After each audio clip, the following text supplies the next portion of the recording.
and I really want to help this lady out and see what I can do for her and get her out of this situation, because it's not good. It's not good at all.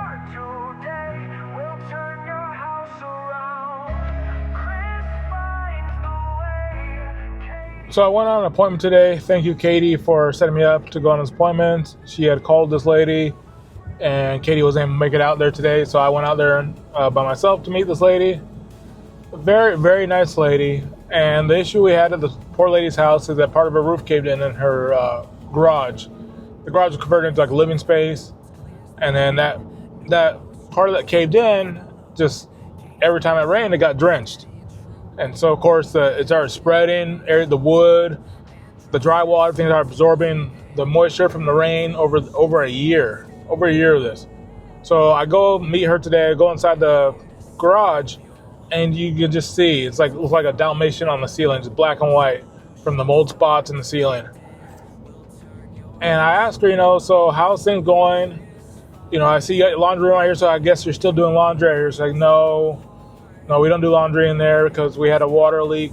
There's a water leak in one of the pipes somewhere in the house. My bill was skyrocketing because of the water leak. And so then we don't use the water in the house. I'm like, oh my gosh, so what do you do for a shower? She's like, well, to wash up, I boil water in the kettle, and I just wash by hand. And I'm like, oh my goodness. I'm just feeling it for this lady. I said, well, what about your son that stays with you? Well, he can't wait for the kettle, so he uses the microwave. And so it just really put in perspective what people go through. And when you think that your living situation not the best situation, but someone probably got it worse. And the thing is that her health wasn't the best. She's using a cane to get around. She's like, my back hurts, my diabetes. I got an infection over here. I'm like, well, ma'am, number one, I can feel the mold in the air in this house. We got to get you out of this house. And she's like, I know, but I just don't have the money because I do Uber. And with my medication I have, the medication makes me feel wheezy at times, so then I can't drive. And the way she has her Uber set up is she rents a car from a rental car company, then the car company partners with Uber. So you pay this company weekly for the rental car, and you get a means to have a job. So now she's got to pay this car payment this week, and in order to pay her bill, she needs to do Uber next week, so she needs to pay it next week.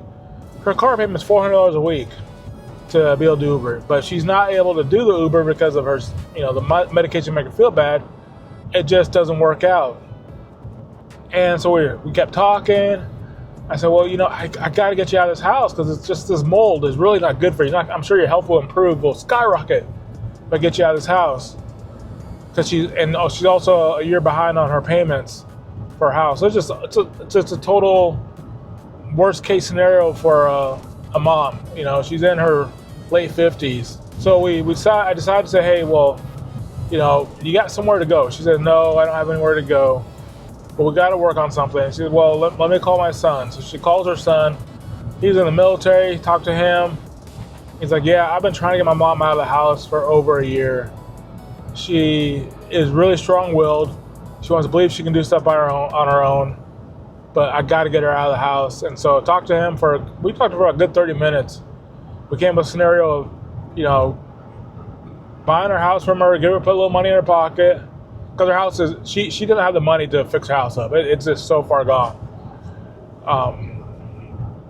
So buy the house from her, put a little money in her pocket, get her like a furnished housing, short-term rental. So then when he's going to relocate soon, he has orders to move somewhere else. So when he moves, she'll then move to where he's at now. He'll get a bigger place, so his mom can stay with him.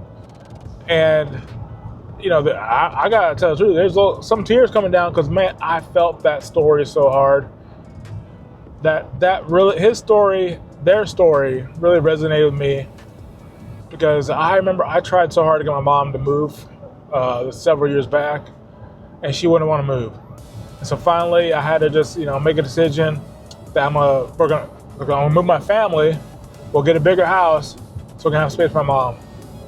And you're getting these parents that are just not at the age and of the ailments and diabetes and whatever they have, they're not just able to move around as much as they used to, or the quality of life is not really there. What resonated most with this story for me was, I am parked, so I'm not driving. So whenever like my hands are free, I'm not driving. Was again the condition the house was in, and what this lady was going through, and her son willing to help her out. And he gave the best. He gave a heartfelt speech over the phone. We're doing it was me and her, and she called her son. And his words, man, they brought some tears to her eyes, and little tears coming to my eyes, because he's like, we talked about it. He's like, I've been telling my mom to get out of the house for over a year. I told her I have a place for her. She's always welcome to stay with me. And then he capped it off with, it's always been just me, my mom, my brother. And my mom is my rock. I will do anything for my mom. I'll take care of her. I want her to know that she is the family I have. I don't have aunts. I don't have uncles. If I do have them, they don't communicate with us. I don't communicate with them. And it's for my whole life, it's just been me, my mom, my brother.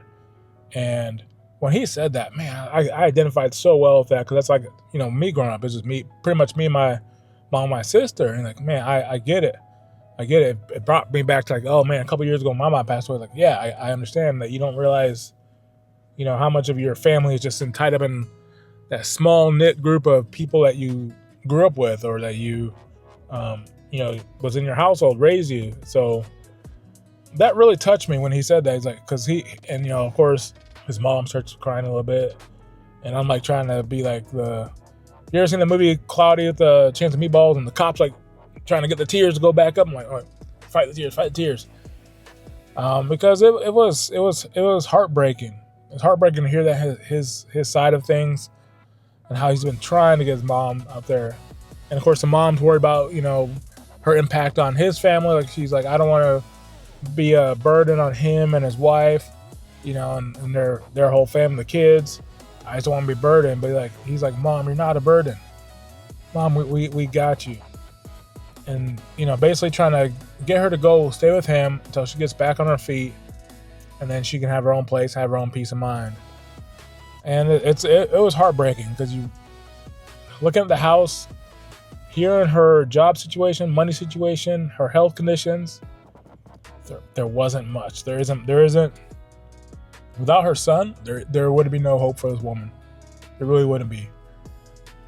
Because her livelihood depends on Uber, and that Uber depends on the rental car company, and she can't drive, she can't rent the car, she can't go do the work.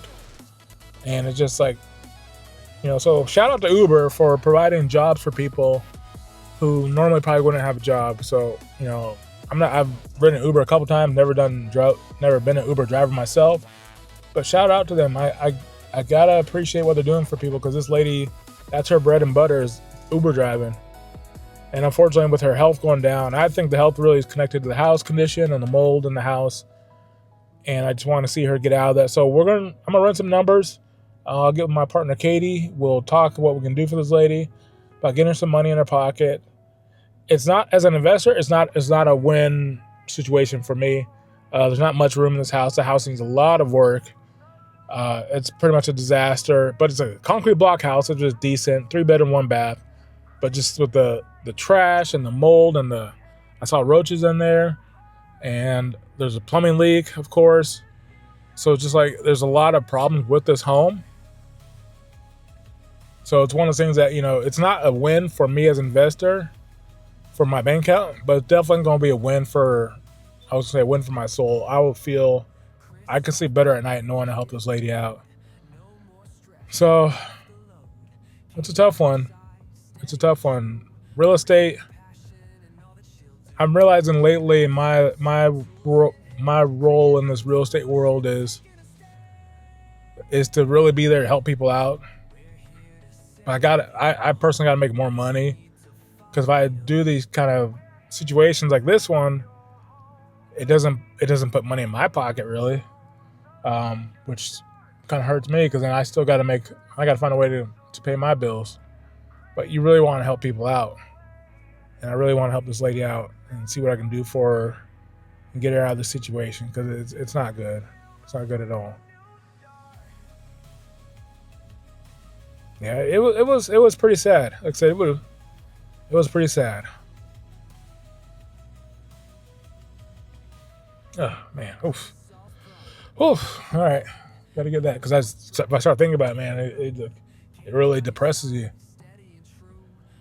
All right, but yeah, we'll find a solution for her. We're gonna find a solution for her, get her out of the house, so she can have better days ahead of her. I'm not gonna let this one go. I'll keep you updated. Thanks so much for watching, and I'll catch you on the next one.